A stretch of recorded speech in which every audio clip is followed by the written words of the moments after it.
For Christmas, I was given the Amish Canning Cookbook by Georgia Verosa, and I'm going to be trying to can up the black bean soup on page 177, and I'll try to leave the link for this cookbook in the description below, but I'm excited to try a new soup for these cold winter days.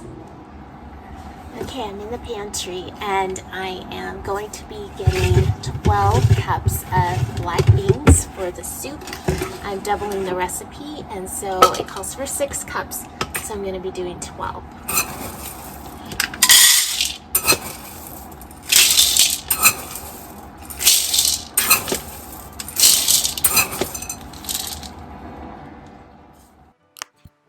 Edith Schaefer said, "There needs to be a homemaker exercising some measure of skill, imagination, creativity, desire to fulfill needs, and give pleasure to others in the family. How precious a thing is the human family! Is it not worth some sacrifice in time, energy, safety, discomfort, work? Does anything come forth without work?"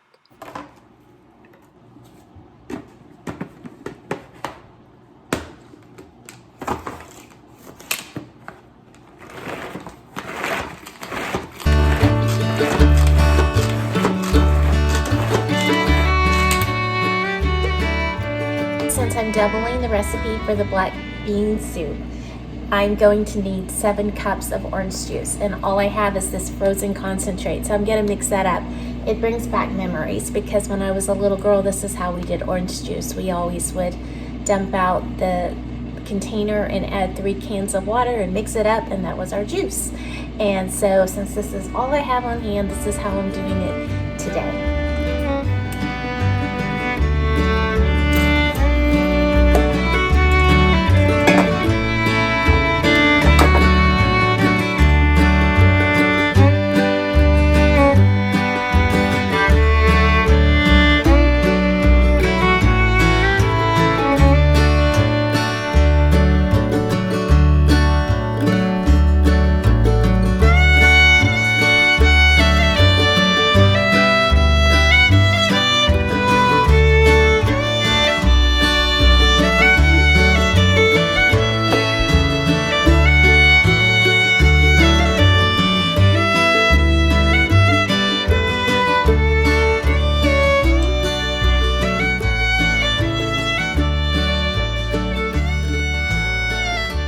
Was a little short on the bell peppers, and so I ended up chopping up some of these little snack peppers for the overflow of what I didn't have. But then now I'm going to work on just the traditional green bell peppers to put into the soup.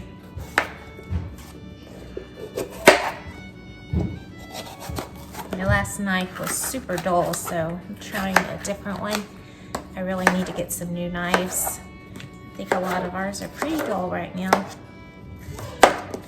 but these will just go into the Tupperware.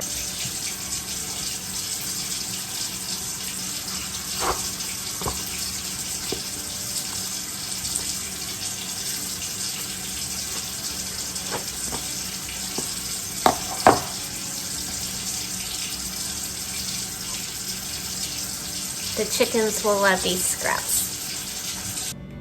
Okay, so I've gathered, I think, most of the ingredients that I need for this soup, and I'll be able to start putting it in the pot. The beans are coming to a boil and going to simmer for 30 minutes, but once that's done, I can just start mixing everything together. So I'm substituting canned carrots for fresh carrots, and same thing with the sweet potatoes in the soup. I'm just using some of my canned sweet potatoes, and then I have the canned broth, several jars of that, so I'll be using that for the broth for this soup. And I didn't have enough fresh tomatoes, so I'm using some fresh and some canned. I'll just drain the liquid off these. These were from our garden in 2021. I think I'm going to add in some dried out cilantro. It doesn't call for that, but I think that'll be a nice touch. And then there are spices that the recipe called for, like cumin and salt and pepper.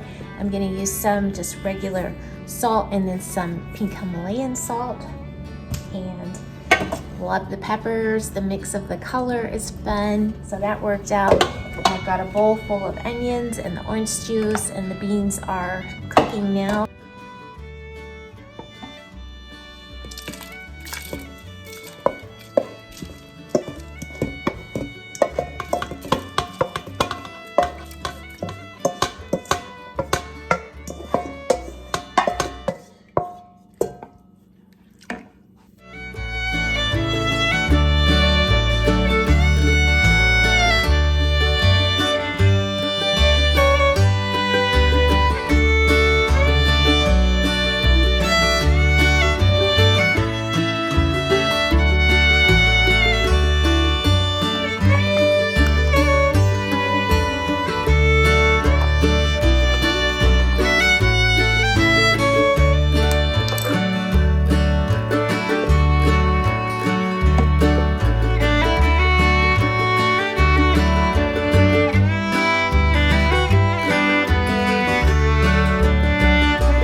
Soup broth and everything prepared. This is not the way it instructs in the recipe, but I'm gonna go ahead and mix the beans in with the broth and then just ladle it into the jars. They actually say to put the beans in the jars and then pour the broth over, but I think it's a little problematic with the vegetables in it. So I've just decided I'm going this route and we'll see how it turns out. Just mixing in the beans with the broth and the vegetables, and I will ladle it with plenty of headspace.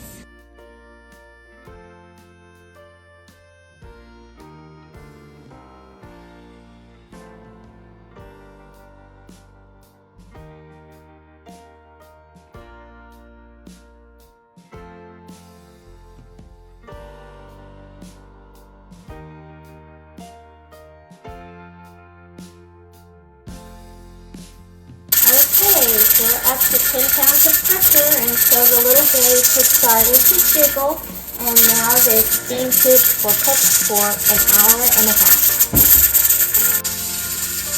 It is a super duper cold day here in Texas, probably one of the coldest for the year. And so we're making soup and candy nut and cornbread. This is a cookbook that we really like called Hope's Table. And Aunt Shirley's cornbread is our favorite cornbread around here. So I have a little helper, and she's going to help me whip up this cornbread. And for our side family, we always double the recipe. One thing I love about Aunt Shirley's cornbread is we just throw in the ingredients one after the other and just mix it up. It's very simple. She's starting with a cup of flour.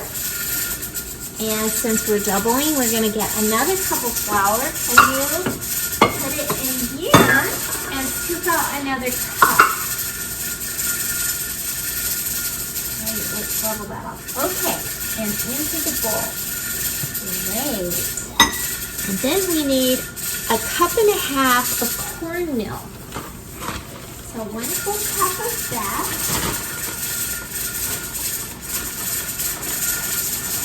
get a little more into that cup. And half, there we go. And now at half, maybe this time I'll kind of just pour it in half now. That's good, just pour it in. The next thing we will add in is 6 tablespoons of sugar.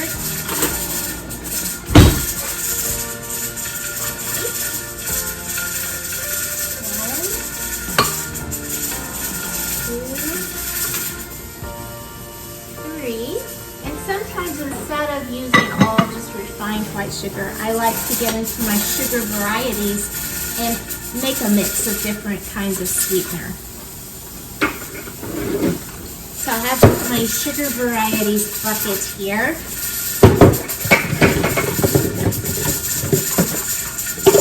We'll do a tablespoon of organic monk fruit that measures just the same as sugar, so this will be the 4th tablespoon of sweetener.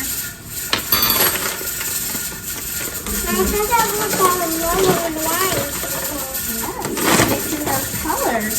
And then we'll do 2 tablespoons of stevia. So a 5th and a 6th. So now we have 6 tablespoons of sweetener. Alright, the cornbread calls for a teaspoon of baking soda, and we're going to be doing 2 since we are doubling the recipe.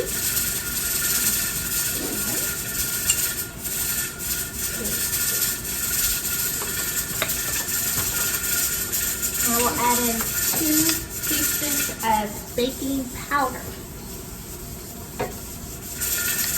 You're doing such a good job mixing this in. Next, we're going to add a teaspoon of salt, and we left the pink Himalayan salt from as your standard. We have the canner jiggling away behind us. That's the sound.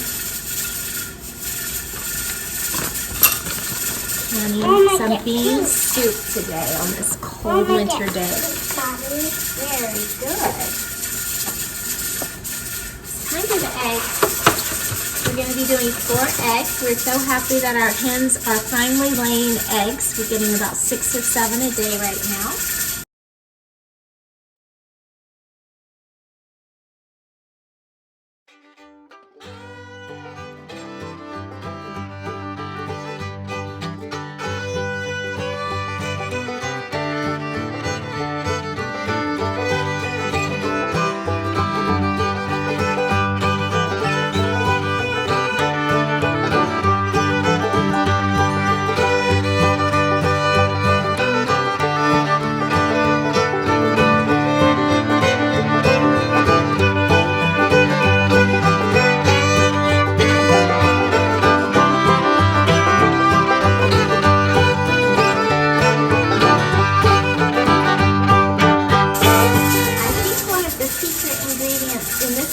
Is the sour cream. Okay, we'll be adding 2 cups of sour cream.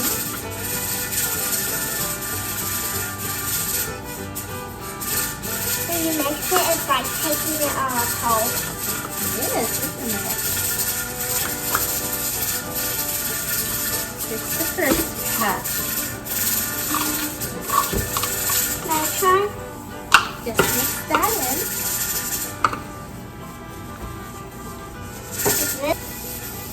Oh, here's some more.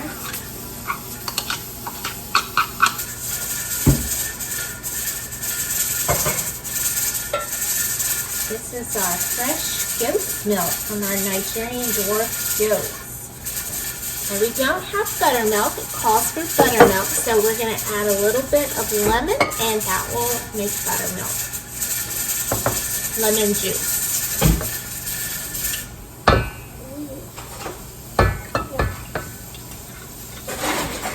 Go ahead and pour that in and just mix it up.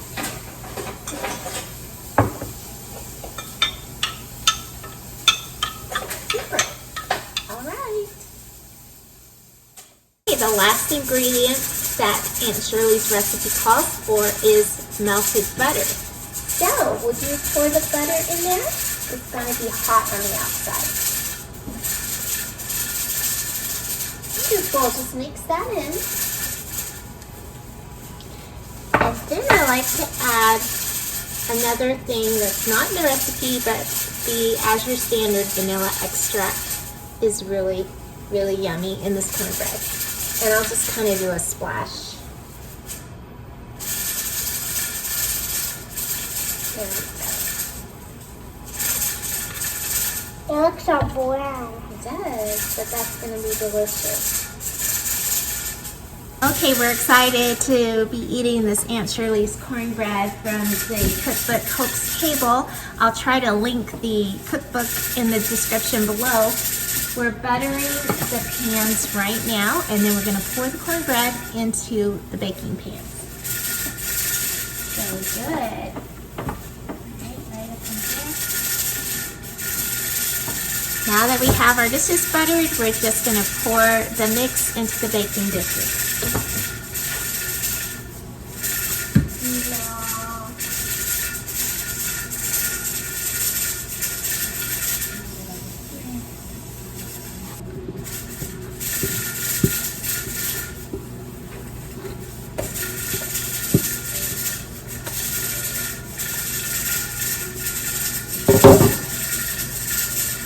So it turns out that doubling this recipe doesn't quite fill up these two pans completely as thick as we would want it. So we're going to make one more, and not double it this time. We're just going to make one more of the recipe and add that in.